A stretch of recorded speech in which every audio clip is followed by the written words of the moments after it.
A gente está discutindo essa semana, né, sobre eletrodo de referência, como que o eletrodo de referência opera, como que, vamos dizer assim, os potenciais são ali gerados, a necessidade de você sempre ter que ter um eletrodo de referência ou de semi-referência, né? Eletrodo de semi-referência às vezes é uma agulha inox pode funcionar. Isso depende muito quando você tem correntes muito baixas, né? Porque, como a gente tinha mencionado, você tem medidor, tá certo? Você tem medidor. Vou colocar aqui. Não vou colocar aqui não, vou só mencionar. Tá, vou mencionar. Você tem o seu medidor, que é um voltímetro.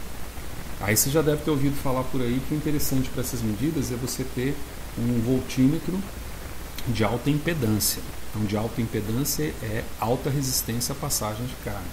Então, a gente está falando em algo de picoampere, em termos de carga. Porque quando você faz qualquer medição que você vai fazer, nossa, isso é quase princípio de Heisenberg, né, de 1979 lá. Princípio de Heisenberg. O observador afeta a medida. No caso da eletroquímica, isso é a mais pura verdade.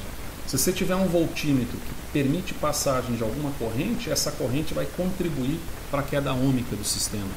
Então você utiliza um voltímetro de alta impedância, em que a leitura de corrente que ele consegue realizar ali é da ordem assim, de uns poucos amperes, 10 a menos 12 amperes. Né? A gente pode até colocar aqui um medidor, um voltímetro, um bom voltímetro. Vou colocar assim, um bom voltímetro.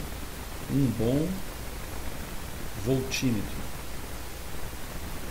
Um bom voltímetro, ele vai possibilitar uma baixa corrente.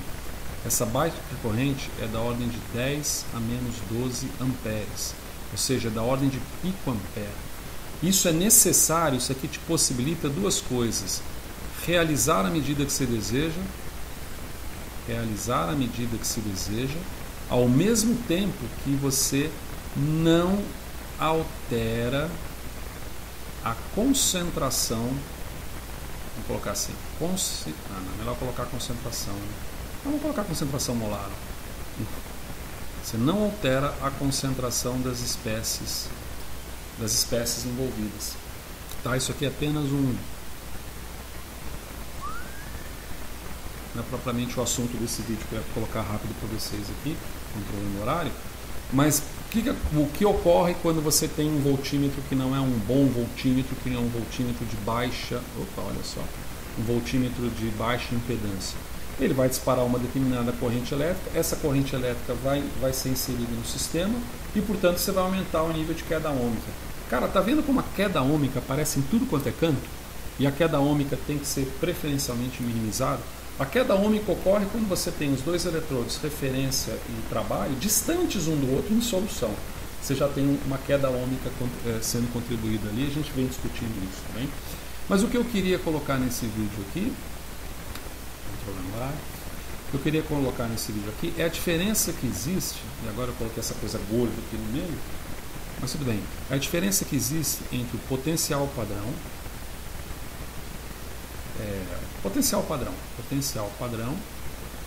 que é esse que a gente vem discutindo, tabelado, etc., né? E o versus, vamos colocar assim, o potencial formal padrão. Talvez você tenha ouvido falar nisso, não sei. Tá? Qual que é a diferença entre o potencial padrão e o potencial formal padrão? Beleza?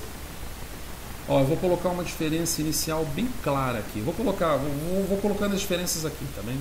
Uma diferença bem clara aqui é a seguinte: esse aqui é o que a gente mede. Tá bem? Vou colocar desse jeito assim. Esse aqui é o que a gente mede. Esse aqui é o tabelado. Então já deu uma diferença, tá bem?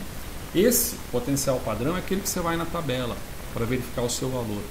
O que significa que esse potencial padrão normalmente ele é medido pelo eletrodo padrão de hidrogênio, também conhecido como eletrodo padrão de hidrogênio em inglês, também conhecido como eletrodo normal de hidrogênio, sigla em inglês também, Normal Hydrogen Electrode, tá? Então, esse é aquele que você vê nas tabelas. Esse aqui que a gente mede, normalmente é o eletrodo sólido de calomel.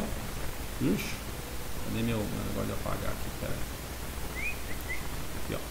Esse aqui é o eletrodo sólido de calomel e também o eletrodo de prata, cloreto de prata, como referência, GCl. Tá? Tanto é assim, e é importante que se faça essa distinção também, em cima da ideia de que a gente nunca mede um potencial de meia célula, você mede um potencial da célula, né? Portanto, você pode ver que não importa a medida que se faça, sempre, não importa, sempre as medidas devem vir como sempre. Você nunca mede assim, a minha medida foi, eu medi esse potencial aqui em volt. Não, você mede esse potencial em volt em relação ao eletrodo de calomel. Ah, então tá, então eu também posso fazer isso aqui em relação ao eletrodo de prata, cloreto de prata. É sempre em relação a. Se você for maluco, você faz o eletrodo de hidrogênio, monta lá e faz em cima do SHE. Nós já vimos que há uma relação, né, num vídeo anterior, uma relação matemática em que você acrescenta. Inclusive aquela relação lá acaba às vezes variando um pouquinho na literatura, mas é mais ou menos a base aquela, né? Você desconta 242 milivolts quando você está utilizando o eletrodo de calomel em relação ao padrão tabelado de hidrogênio, você desconta 197 milivolts em média quando você está trabalhando com o eletrodo de prata, cloreto de prata. Tá bem? Mas nós estamos falando das diferenças desses caras, né? As diferenças desses caras. Beleza. Bom, esse cara aqui, uma outra diferença é que ele é complicado de se trabalhar. Esse cara aqui é complicado. Por quê? Porque esse cara aqui envolve gás e hidrogênio. Então, só por envolver gás e hidrogênio, você já tem riscos de segurança. Outra coisa que ele envolve é uma atividade unitária, atividade do H+, como sendo igual a 1. Tá? Então, a atividade unitária é igual a 1. Cara, se a atividade unitária é igual a 1, pH é igual a 0. Certo? Aí, pH é igual a potencial. Vamos colocar assim, ó, pH é igual a 0. Como você trabalha direito com isso, né? Ao passo que quando você tem aqui um eletrodo de referência secundário, né, você pode trabalhar com diversos pHs e você pode trabalhar com diversas concentrações das espécies. Vamos colocar aqui, concentrações das espécies. Na verdade, você não trabalha com diversas concentrações das espécies. Você trabalha com um sistema mais ou menos padronizado em relação a isso, tá certo? Mas você não trabalha com pH 0. Você não trabalha com pH 0. Vamos colocar aqui concentrações. Só colocar essa palavra como concentrações. Bom, como se não bastasse, né, envolvendo risco de segurança, bom, esse aqui você trabalha a 25 graus. Né, as tabelas são colocadas a 25 graus. Tcharam! Aqui também. Então, propriamente, isso não, vamos dizer assim, isso não implica nenhuma determinada segurança, né? Não implica um risco de segurança. Esse aqui, você mede ele, a medida dele aparece assim, ó, na tabela. E a medida desse cara aqui, estão colocando desse jeito assim, e a medida desse cara assim é representada com apóstrofo, agora já não sei, apóstolo não é, acho que é apóstrofo, agora já não sei. É esse negocinho aqui, é a medida que às vezes aparece. Mas ambos, obviamente, são medidos em volts, não há dúvidas disso, tá? Ambos são medidos em volts. Beleza. Esse aqui é chamado eletrodo de referência primário. Qualquer outro, porque ele acaba sendo medido como sendo 0,000 volts. Esses aqui são eletrodos de referência secundária.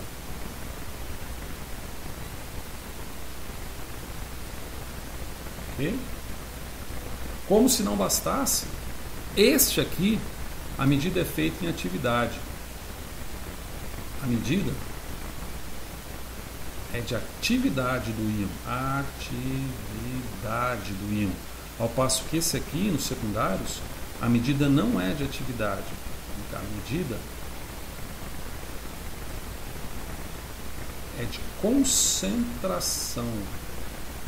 Eu vou pegar aquela videoaula das equações de Nernst de potencial em equilíbrio para o eletrodo padrão de hidrogênio e para os eletrodos de referência secundárias, que você vê lá.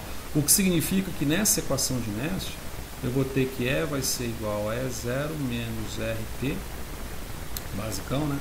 RT sobre NF, Ln, de uma relação de atividade, né? Então aqui na verdade eu vou ter uma atividade que eu estou medindo no material oxidado para a atividade no material reduzido, ao passo que aqui eu vou ter o meu E como sendo E0 menos RT, né? Da concentração do material oxidado pela CO, pela concentração do material reduzido. Se esse material reduzido ele é reduzido na boca do eletrodo, por assim dizer, esse CO é a famosa concentração do bulk, tá? Ou cuja tradução seria do seio, olha, o seio da solução. É uma expressão até poética, né? É o seio da solução, é onde você tem aspectos não heterogêneos do processo redox, mas sim uma eletroquímica homogênea, tá bem? Então, essas são as diferenças principais que existem entre o eletrodo de potencial, entre a medida de potencial padrão e a medida de potencial formal padrão. Lembrando que o formal padrão é aquele que você normalmente vai utilizar em experimentação em eletroquímica, tá certo? É aquele que você vai medir, tá bem?